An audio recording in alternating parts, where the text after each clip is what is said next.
حضرت واشی حبشی سن اور رسول اللہ دے چچن انہوں نے حربہ ایک ہتھیار ہوندا ہے چھوٹا نیزا وہ ماریا اور وہ شہید ہو گئے. جدو شہید ہو گئے تو حضرت واشی نے انہوں دا سینہ مبارک چاک کیتا اور وچوں جگر کٹ لیا, نک بھی کٹ لیا, کن بھی کٹ لے, اکھاں کٹ لیاں, ہونٹ کٹ لے, اور پھر انہوں نے ایک ہار وچ پرویا اور گالے چ پایا.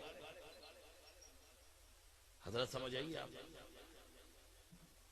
حضور سرکار دے چچے دی شہادت تو بعد عالم سی کہ حضور دی پھوپھی جان حضرت سیدہ صفیہ سلام اللہ علیہا انہوں نے جدو پتہ لگا نا میرا برا شہید ہویا ہے تے مدینیوں لگیاں ہون تے میرے نبی نے فرمایا میری پھوپھی نو میرے چاچا جان دی لاش تے نہ آن دیا جے. وہ بہن ہے تے بہن کول وہ برداشت نہیں ہونا کہ وہ اپنے برا نو اس حالت وچ ویکھے جو حالت میرے چاچا دی کافراں نے کر دتی.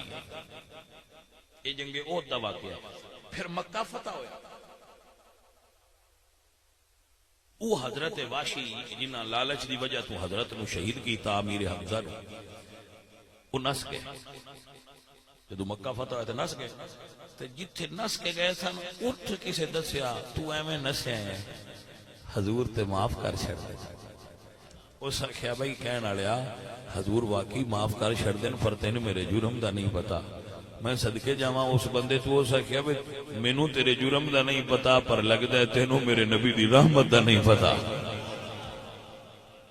حضرت واشی نے خط لکھیا حضور کہ یا رسول اللہ میرا گناہ بڑا بڑا ہے, میں اے جرم کیتا ہویا ہے, سنیا ہے تسی ساریاں نوں معاف کر دیو, کیا مینوں بھی معاف کر دیو؟ عزیزان دی وقار میرے نبی پاک سرکار نے خط پڑھیا, جواب قرآن دی آیت لکھ کے گھلیے اے بندے اللہ دی رحمت تو نا امید نہ ہو.